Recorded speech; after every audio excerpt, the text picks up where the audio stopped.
This is the team of Tanalian Aviation. Every day they risk everything.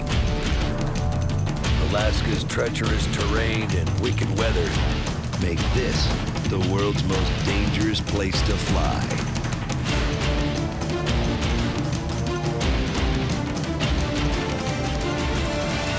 These are the tales of Alaska's ultimate bush pilots.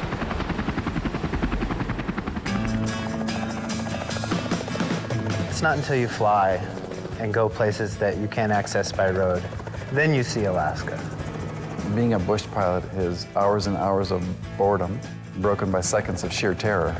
Man, there's drama in doing this. There's a lot of stuff that happens, a lot of tragedies.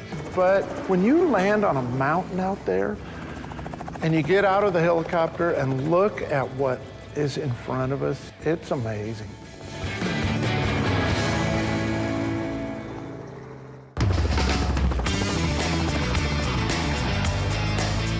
You got the fuel valve on? No. Tanalian Aviation is a new breed of bush pilot, flying helicopter charters and tours out of Anchorage, Alaska. The forecast is to gust between 30 and 40. Owner Joel Natwick started the company in 1992. We go all over the state. Their fleet consists of 3 R-44 helicopters, an R-22, a Bell 206 Jet Ranger, and a Piper Super Cub fixed wing. Tanalian Aviation, this is Carrie. How may I help you? With 5 pilots and countless dangerous jobs weekly, manager Carrie Irwin keeps operations running safely. I get to do everything in the office that needs to be done. Scheduling, coordinating our flights with our pilots, checking whether the routes are going to go, and really help take this business to the next level. When are you looking at doing an ice climbing adventure? So I just got a call from 3 ice climbers. They want to go out to Knik Glacier. I'm going to set them up with Josiah because he is the perfect pilot to take him out ice climbing because he's an avid ice climber and outdoorsman himself. Hey guys. Hey, how's it going? Ready to go ice climbing? Yeah. All right. 5. Yeah. Originating in the Italian Alps, the sport is similar to rock climbing, but ice axes and crampons are used to ascend the frozen surface. So it's your first time in a helicopter? Yeah, super excited. Oh, it's gonna be the best. Cool. What could go wrong? Yeah, well, hopefully nothing. Let's go. Okay, everybody ready? Yeah. Let's go flying. Awesome. Yep. Awesome. The group is flying to the Knik Glacier, about 50 miles east of Anchorage on the northern end of the Chugach Mountains. It's a great valley up there. Really grand. Oh, yeah. Flying around up here is just, it's incredible.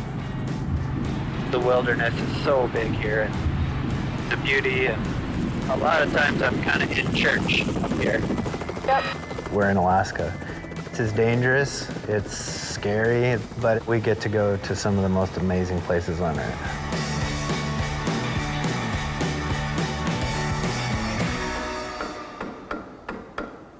Let me get a couple wrenches. Back at the hangar, Chief Pilot Mark Barker is performing routine maintenance on one of Tanalian's helicopters. This is a 2,200-hour overhaul, so we're making sure all the wiring's good. We just have ended up putting in the transmission, the main rotor gearbox. The big thing we're waiting for now is the engine. When we do these overhauls, we sort of do them in a component fashion and then bring the whole component in. I know it looks like it's all apart, but it's actually pretty close to being done. The overhaul means a helicopter is completely disassembled, inspected, and reassembled. It can take months. Proper maintenance on these things could be the difference between life and death. A reality Mark knows all too well. If you fly in Alaska any time at all, you're gonna have close calls, whether it's a mechanical issue or whatever. My buddy John Eshelman, he was a high-time pilot, so they had this big cargo airplane, C-123, kind of a Vietnam-era airplane, and he's flying to Fairbanks. When you fly from here to Fairbanks, there's about a 10-minute period that there's just nowhere to land. The river's at the bottom of a valley and the highway hangs on the side of the valley. There's just nowhere to go. And we really don't know to this day what happened. It appears either one engine went bad or one engine failed or the propeller failed or something, and they ended up crashing right in Denali National Park. Alaska averages 100 aircraft accidents annually, more than any state in the U.S. A lot of the accidents could have been prevented if people would have done more maintenance. Because if something happens, yeah, it could be catastrophic. A big reason for Alaska's many plane crashes, the weather. It's a little windy. Which Josiah and his group of ice climbers are experiencing right now. Do that permit for turbulence here locally. Okay, thanks, Jeff. What's that? So normally when we head out to Knik Glacier, we'll start climbing right away and go up and over the mountain. But today, we got high winds and some cloud cover up in the mountains, so we're kind of having to go around a little bit. Flight plans are frequently changed due to threatening weather. A seemingly safe route 1 minute can quickly turn lethal. This is usually the worst spot. It is more dangerous to fly in Alaska than other places. It's the unknowns. It's the weather and the wind and the mountains and all the things you encounter that you can't predict. We'll get a few bumps here crossing this ridge line and then we'll drop down out of the wind. Good, because this is nasty.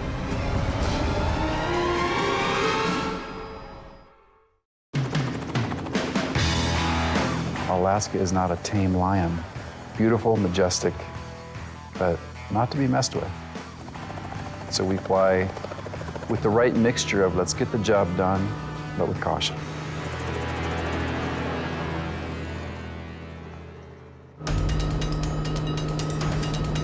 While taking a group to ice climb on Knik Glacier, I'm gonna approach into the wind here.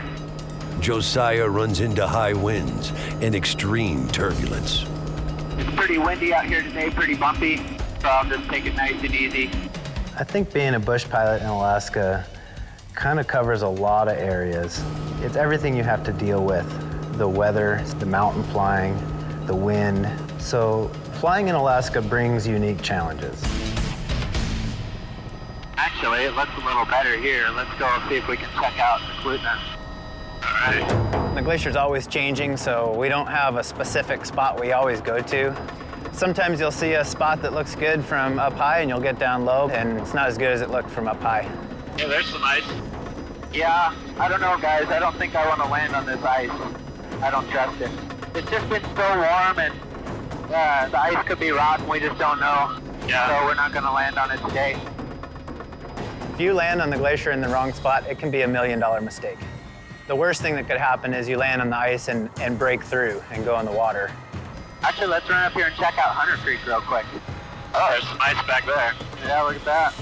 Can you land on like that type of shrubbery stuff there? No, I'm looking for a spot right now. Trying to see if there's a place on top of this thing to land. Oh, look at this. Okay, guys, I think I got a good spot here. Nice and level. Looks like some good climbing nearby. Yeah.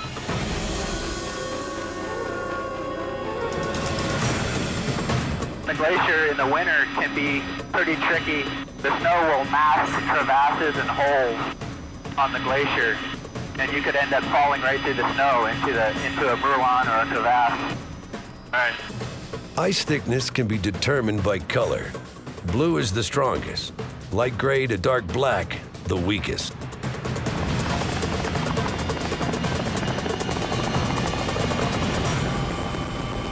Yeah, this looks good here.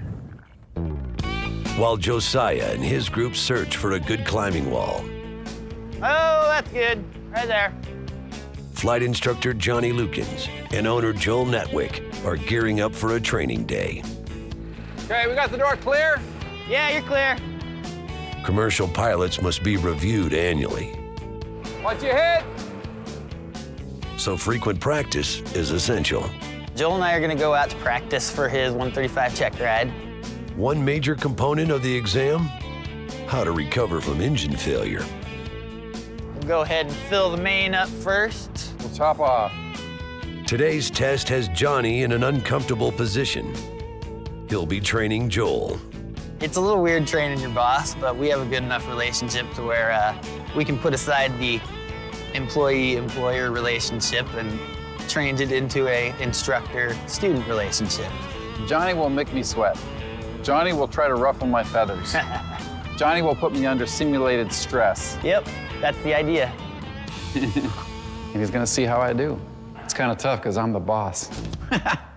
I think what we'll do today is work on, you know, a little bit more advanced stuff. We're gonna do some zero airspeed autos. Zero airspeed? Yeah. Okay. What he needs to work on today are auto rotations, which is the maneuver that we do to practice for engine failures in a helicopter. During auto rotation, the engine is put into idle and the helicopter falls. On the way down, the pilot must keep the aircraft angled to allow airflow upward, which keeps the blade spinning. So we probably got some turbulence up in the Knik River weather Valley. coming in, yeah. The only thing that's tricky today is that the winds are scheduled to pick up, to gust up to like 30 knots, and that makes things a little more hectic, but let's go, man. Let's see what happens. Helicopter 7083 Mike, we are 1,000 feet and below, just 2 miles to the east, to the west of the old Glen Highway Bridge. I always get my east and west mixed up. You're one of my pilots? Joel and Johnny are heading 40 miles northeast of Anchorage to the Knik River Valley, about the same place Josiah battled high winds. We're going to be in the lee of this big mountain. The wind is going to be spilling over. That's going to add to the turbulence that we're going to get when we get in there. So you're going to have to tighten your controls even that much better to keep everything within tolerances. Yeah. You always need to pay attention to the wind. You're flying along every single day. You better know where that wind is coming from and have an idea how strong it is, because it can make the difference between life and death. Go ahead and pick up, fly on board, get ourselves up to about 1,000 feet. RPMs are good, airspeed's good. Okay, we're at 1,000 feet. All right, give it a shot. Ready? Engine failure. 3, 2, 1. Here we go. Suddenly we're dropping straight down to this spot. And it was very intense, and I was a little scared.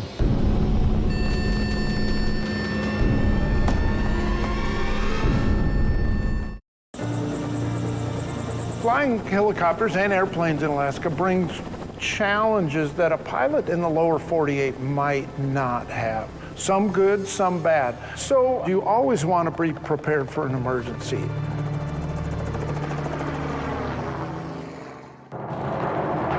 Joel and Johnny are simulating helicopter engine failure above the Knik River Valley. Your airspeed is going to be fluctuating a bunch because of wind gusts. The high winds don't make the complicated task any easier. We've got wind coming straight down the valley. Kind of in the lee of the wind a little bit. Yeah. When you're trying to estimate just how strong is that wind and what should I do here, you got your work cut out for you. Because with that headwind, we're just going to drop. Okay, I'm going to watch my altitude really closely. The wind pushes against the helicopter with such force, their descent angle will be aggressive. Auto rotations can be dangerous because normally when the engine is on, the helicopter regulates the speed of the rotor disc. When we practice auto rotations, we roll the throttle off. The pilot is responsible for keeping the speed of the rotor disc where it needs to be. And if he doesn't do that properly, we fall out of the sky and there's no way to recover from it. Engine failure.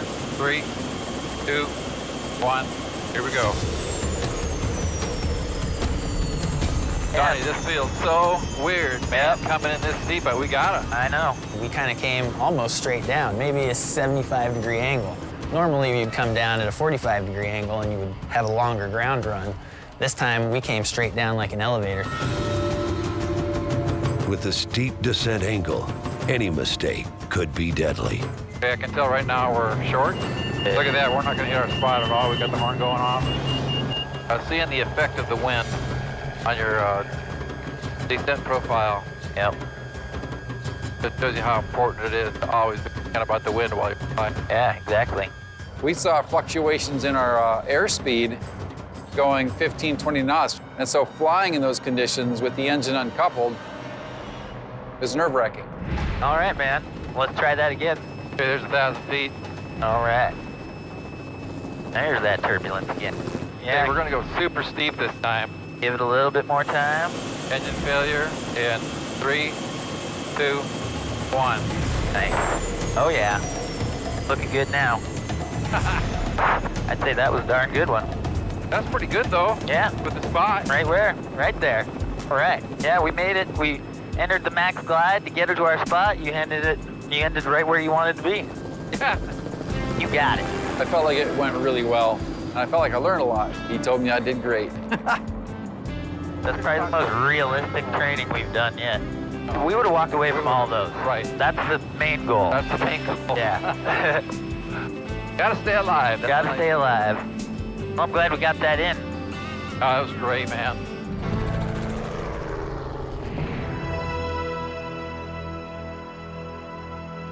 On the other side of the valley, Josiah and his passengers are climbing Knik Glacier. It's one of the largest in south central Alaska, with an ice field 25 miles long and 5 miles wide. How about just this whole wall? This, It looks pretty steep, but yeah, a bit steeper than you'll get on most any waterfall. When I'm climbing, watch out for ice breaking off. nice. What we don't want is to get underneath one of these overhanging blocks of ice. Glaciers are frozen rivers. They're always moving. Overhanging ice can break away, a very real danger that often kills climbers. It's gonna be hard keeping your feet on the wall, and with ice, climbing. climb on. Oh, got it. Keep your toes pointed straight. There you go. Yeah. Don't turn your heels in. This glacier ice is really hard right now. Makes it tough. It's a lot harder than it looks. Ah! This is not. Ah! Oh boy. There's a lot that could go wrong ice climbing. Anchors can pull out, gear can fail. You have to know what you're doing. Be careful. Oh.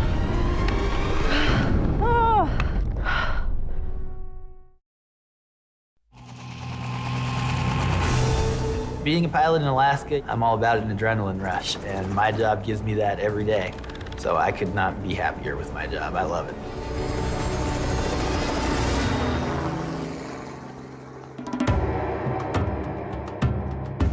Josiah and his climbers are attempting to tame Knik Glacier. Oh. But right now, the glacier is taming them. These are holds or not. It's steep. It's really steep. Oh. Oh. Oh. Ice climbing can be tough. The ice we had on this climb was really hard. So your picks aren't going in very deep, your crampons aren't sticking into the ice very deep. Oh man. Ah! Oh!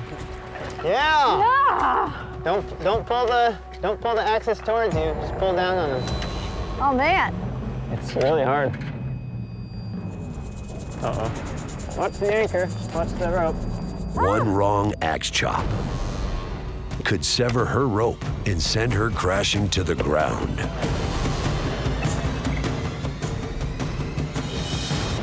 There Yeah, you go. just like that.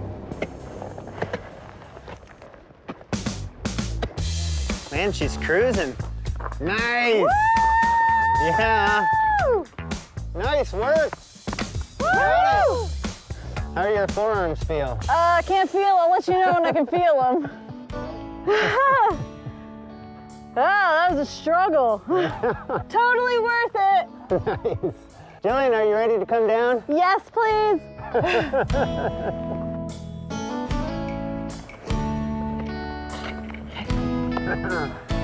Thanks, Ben. Jeez, You didn't die. I can't believe you kept moving on that. I like doing tours because I get to show off the state and we get to go to some of the most amazing places on Earth. Josiah is an awesome pilot. He feels safe with him, so it's... You can definitely tell he knows what he's doing. It's not his first rodeo. One of the reasons I feel really good about Tanalian Aviation is that We have a lot of depth and a lot of experience. And everybody who's out doing the hardcore flying, the bulk of our flying, are very aware that they could be next. Though they fly some of the most dangerous skies on the planet, Tanalian's experienced pilots are not risk takers. They aren't daredevils. They're just Alaskans who love to fly. This is a dream job for me. People spend thousands of dollars to come up here and experience what I experience every day. Watch your head, Josiah, coming around. Do you know what you're doing? No, I have no idea. We're trying to make this fun. And sometimes you're busy, and you just go home and you're sick of flying this stupid helicopter and you just want to go home. But it's a chance of a lifetime, and we get to do it every day. It's crazy.